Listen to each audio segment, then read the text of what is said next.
Buenos nachos, amigos, and welcome to another fantastic episode of Record Breakers. I am Petey Rave, your man with no plan. Here with me is my crew of record reviewers, my crew, my gang, my squad. We've got Brett. Who's ready to talk about some Spawn comics? Yes. We've got Drew. I think Daredevil's more a hit right now. Mm-hmm. And we've got Patrick. I'm just gonna go like Transmetropolitan. Anyone? Mm-hmm. We're here gathered to talk about music, and the provider of this week's record is none other than Patrick. Patrick, what do you got for us this week? So, at the end of the 80s and the beginning of the 90s, Depeche Mode released their most successful album, Violator, and I thought we needed to listen to it because I love it. Mm-hmm. Drew, what expectations did you have coming into this album? I knew that we were going to be getting some new wave. I knew it was going to be on the darker end, but I've just heard little bits and pieces of Depeche Mode before. So besides those two things, I knew very, very little of what I was getting into. Depeche Mode was never something I seeked out. It was never something to look for. When I tend to go 80s, I tend to go towards the 80s funk side of like the Hall & Oates and such. I don't tend to go towards the new wave club side. When I think of funk, Hall & Oates. Yeah. They were funky as hell. They're watching you. Ooh, funky. Yeah, and in contrast, I have to say on my expectations, I've heard several of these songs multiple times. Probably sung poorly by someone who barely knew the words. Yeah. And in karaoke as well. Well, no. I imagine they did it fantastically. It's just that joke was there. Brett, what expectations did you have coming into this album? Well, I had listened to, I had heard many times 2 of the 4 singles off this album. I'm someone who enjoys 80s Euro synth pop. So I know my way around my New Orders and my Gary Newmans and my Kraftwerks and such. But, I've never really dove headfirst into Depeche Mode. I did just spend the last 45 minutes singing to you guys some Depeche Mode. And that's probably the most Depeche Mode that I've listened to, and maybe I'll, get enough. But, yes. No, I was looking forward to actually listening to this because it's from that weird era, where the 80s didn't know when to stop, being the 80s, and the 90s didn't know what they were going to be. Yeah. So you had a lot of weird music stuff going on, and this is some weird music stuff from the early 90s. I tell you. Patrick, how would you explain this album musically? Weird 90s? So Depeche Mode are obviously one of the big names in 80s new wave pop music. They were, synth pop. They crossed over into being kind of a big band by the end of it all. Violator was the first record of the 90s for them, and they sort of went at it with a bit of a different process than they did previously because, it was going to be the 90s now and we got to try some new shit. So they basically changed their writing and recording methods and came up with sort of it's synth. It's, what would be described as 80s synth pop. It just took place in 90. I sort of look at it, it's the last hurrah of new wave. It is sort of, if there was an album to go out on for a genre, this is it. And within a year or two of this, Nirvana dropped and grunge took its hold, and it was, the sort of poppy thing was killed off by grunge.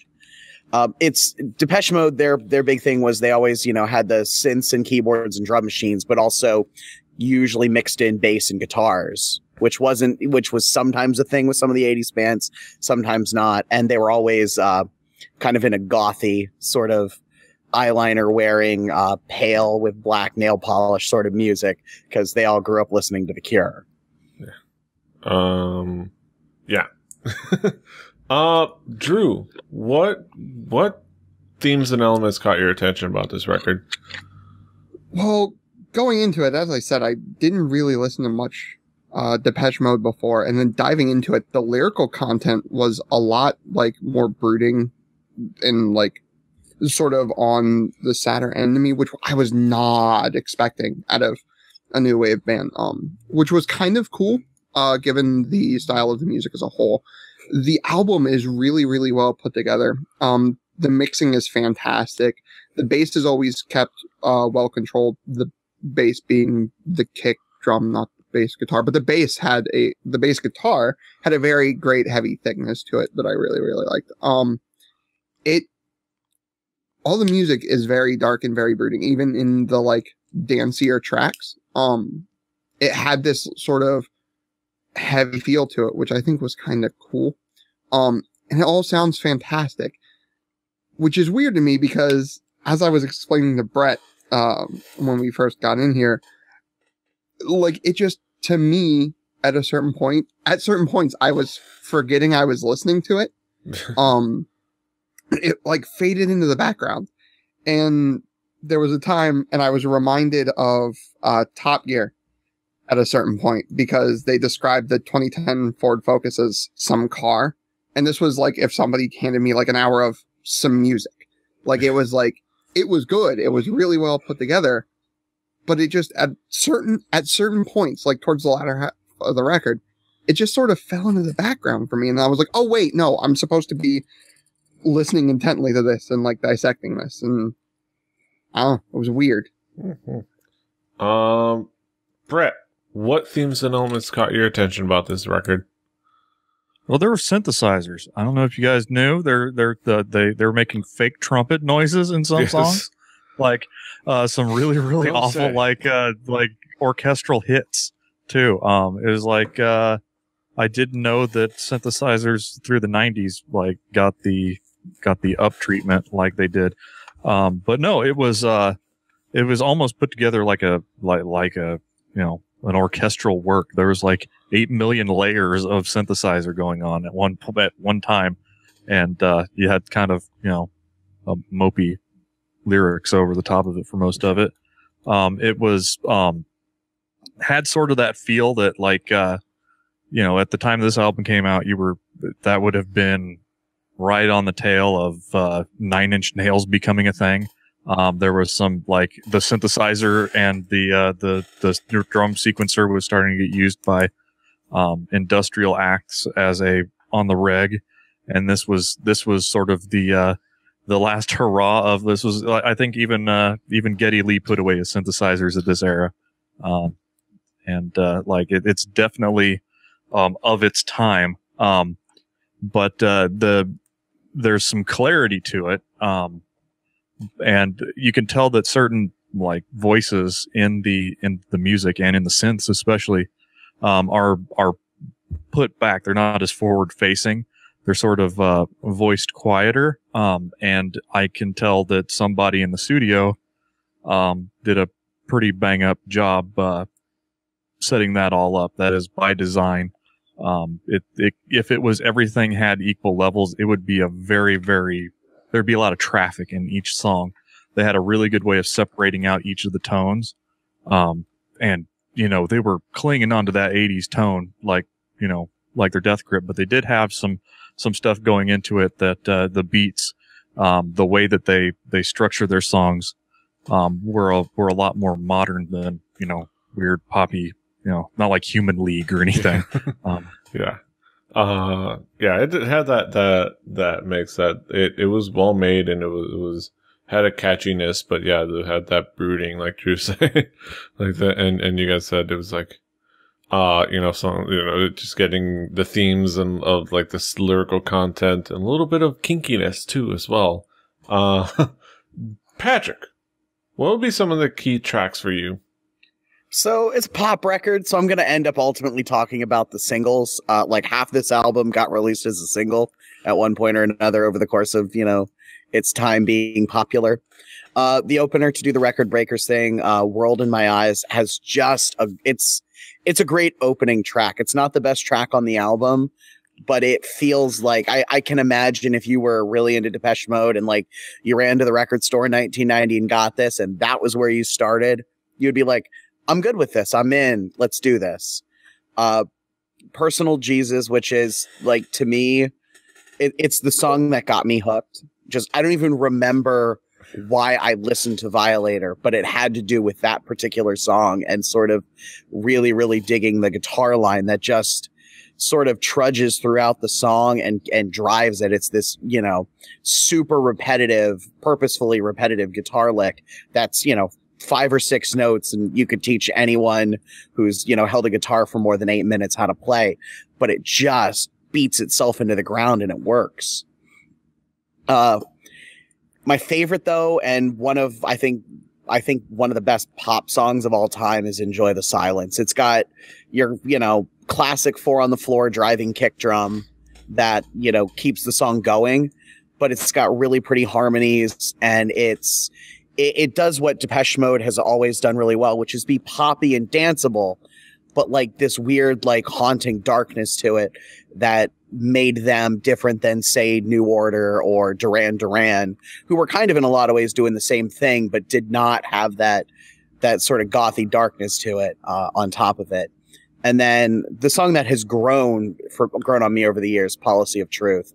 I feel like this whole second half of the record just is great. This middle couple of tracks, but Policy of Truth, the chorus of that is there's this little higher harmony in it, the top harmony in the chorus, and it is, I don't know why, I makes me wish I could sing better, because it's just lovely and it's in the right place, and it's sort of the darkness but with the bright sort of dancey pop music that gets me. I could gush about this album for hours, so I'm just going to shut up now. Yes. Enjoy the Silence, which has a really cool cover by No Use for a Name. Which I was looking up to verify the name. I need to go find that like immediately. I was on, I think on one of the Fat Records things. One of the that would make sense. Like fat music for fat people, or something like that. Or live fat and die young. Yeah, something like that. But it's a pretty dope cover. But that aside, Drew, what would be some of the key tracks for you? I'm still laughing at the use of the term dope. We're gonna do the record breakers thing. We're gonna start with World in My Eyes, because I think it was, for me, probably my favorite track on the record. The kick was really tight, the synth swells were cool, the whole song to me felt really cool. Like, it was a really nice way to lead off a record. Personal Jesus, I mean, you can't go into this record without talking about Personal Jesus. I think that's unfair, because it's one of those new wave songs that, if you know any song in new wave, like, this has a good chance of being the song you know. Like, Personal Jesus is sort of a classic in that way. The hook was easy, and it was there, and it was driving. The imagery of the lyrics works on a lot of levels, and it's something I think that hits home with a lot of people. And researching this album, finding that it took place, or it found inspiration from Elvis Presley and Priscilla, was kind of cool to me, because I can dig me some Elvis. And then Waiting for the Night was really cool, because there was something about the way it was quiet and haunting and sort of uneasy. Even when the brighter parts of the song came in, it still had this like unsettling, uneasy nature to it, which I thought was really, really cool. And it built in a really neat way.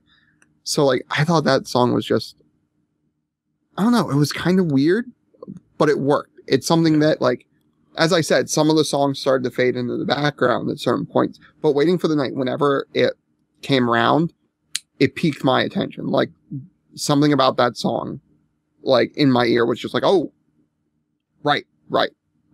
Got it. I don't know what it was. It was weird. But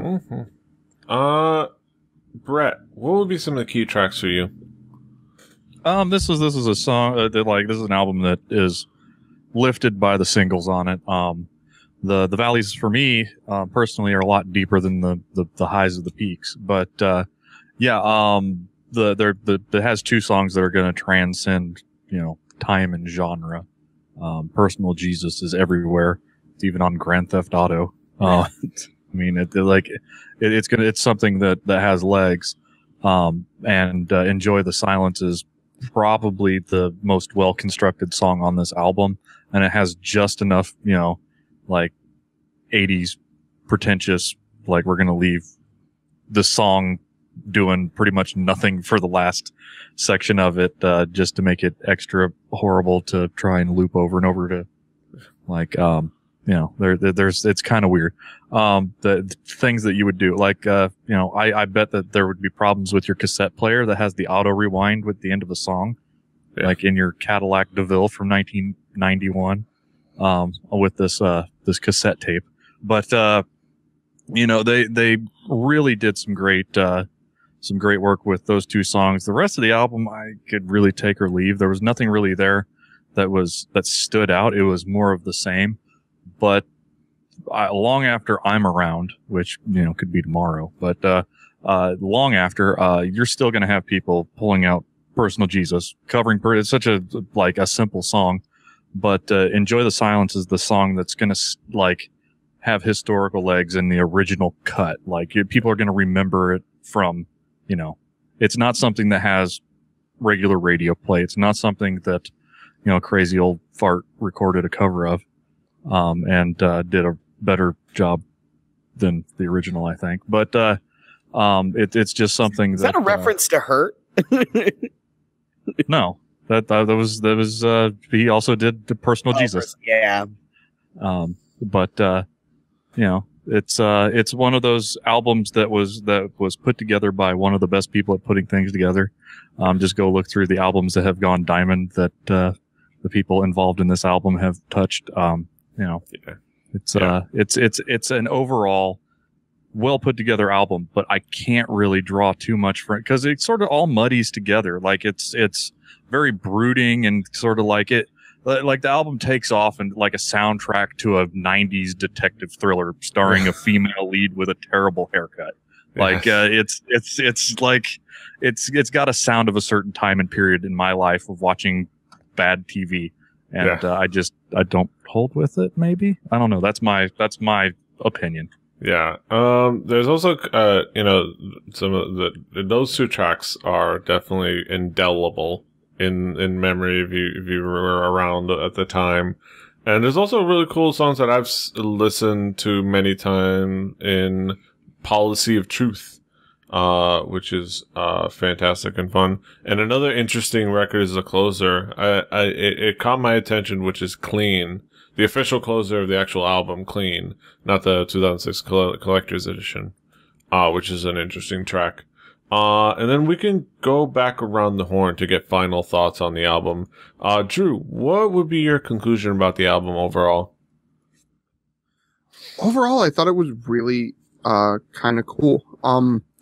Again, it wasn't really my thing, but like the weird thing is like there are certain bands that like Brett and Swagger both said that sort of end an era, right? And you don't know what happens until years after it happens. And going back and seeing that this was sort of the end of that era, this was a good way, I think, to end it. It ended on a strong note. It ended on a note that these guys knew what they were doing in the studio. They knew how to construct what they needed to construct, and it worked really well. Brett, what would be your conclusions about the album overall? Go out, listen, if you've been under a rock or if you're one of them kids, go out and listen to the singles on this album.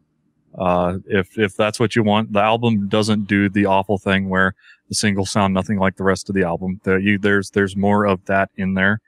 And if you like what you hear with the singles, there's plenty more. And luckily there's plenty of Depeche Mode out there if you want even more of it. Yes. That is certainly true. And they have a nice long career. Patrick, what would be your conclusions about the album overall?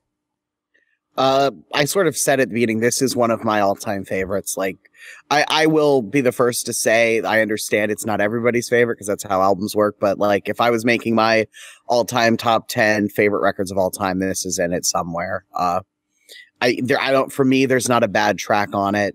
and some of the highs are some of the best stuff ever made in pop music. I think it's required listening just because of where it stands as sort of the end of a big era in pop music before it gave way to something completely different. And I think you hear the influence now. I mean, a lot of before Depeche Mode, there weren't a lot of bands with guitars and basses and drums that were mixing in electronic stuff as heavily as Depeche Mode did. And Brett sort of mentioned it, 9 Inch Nails and kind of the whole industrial thing. Part of that came out of, 80s synth pop, more than a little of it because of Depeche Mode. And that definitely, if you are into, synth out rock music, this is where it got its start. I can't say enough good about it. It's, I think, one of the greats. And actually, they're still making albums. They had an album come out in 2013. It wasn't half bad. 2005 is Playing the Angels really good. Depeche Mode, I'm just staring at how many studio albums they managed to get out in the last 30 years, and it's pretty impressive. And I think this is one of the high points. The prolificness is impressive for sure. But yeah, that puts a bow on our complete thoughts on the album, and now we get to our main event of the evening, as I always like to say, because I can't think of another way to describe it. And I like to recycle old bits, as I like to milk bits dry. It's really about his appreciation of Gavin Loudspeaker. Exactly. But now is the haiku review time. Put a little bit of haiku rejoinder on everything. Let's start with Brett. Brett, what is your haiku review? Synthy, synth.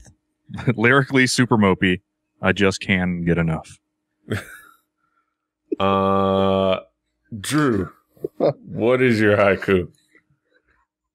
Sorry, that was good. It feels a bit odd that I lost track of music while it was playing. Mine's can't get more 80s. Catchy tunes with some brooding. Still get you dancing. Patrick, what is your haiku? A high watermark from the last gasps of new wave. Utter perfection. And that's it for our thoughts on Depeche Mode. You can follow along on our Spotify playlist at home. Play Record Breakers the home game. On our Spotify playlist, we'd like to curate it for you. Let us know where we can curate a playlist for you elsewhere. I'm having trouble with the English language right now. I don't understand why. But on that Spotify playlist will be next week's album, which will be provided by none other than Brett. Brett, what do you got for us next week? Well, we're going to go about as far from today as we could probably get. We're going to go to 1965, a collaboration between Wes Montgomery and the Wynton Kelly Trio. The album's called Smokin' at the Half Note. And trigger warning, there will be jazz. Yeah.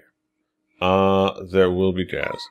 Really, But jazz that's it. Just a little bit of jazz. I mean, just the tiniest dabble of it. Yes. Yeah, if you're unaware, this is most of the time ranks up in the first 3 in top jazz albums of all time. So Yes. if you don't know, you need to listen to it. It's like Take 5. If you had a bad war experience with jazz, please do not listen to this next album. I don't want anybody having some PTSD from a bad jazz experience. You know, might be tied into might be some 60-year-old black dudes who were in the group who have memories tied into bad heroin experiences with that. If Tommy Igoe ever touched you in a naughty place, maybe this isn't the record for you. Maybe this is. But that's the next week. Join us then for that conversation. That's it. You can find us all over the internet. Patrick is at Swagger. Brett is at Hibbity HIBBITY Drew is at XJuciferX. I'm at PD Rave. The show is 4 Record Breakers. That's the number 4 Record Breakers. RecordBreakersPodcast.com. RecordBreakersPodcast@gmail.com. Don't forget, hashtag Huey Hootie. Huey or Hootie? Huey and the Blowfish or Hootie and the News?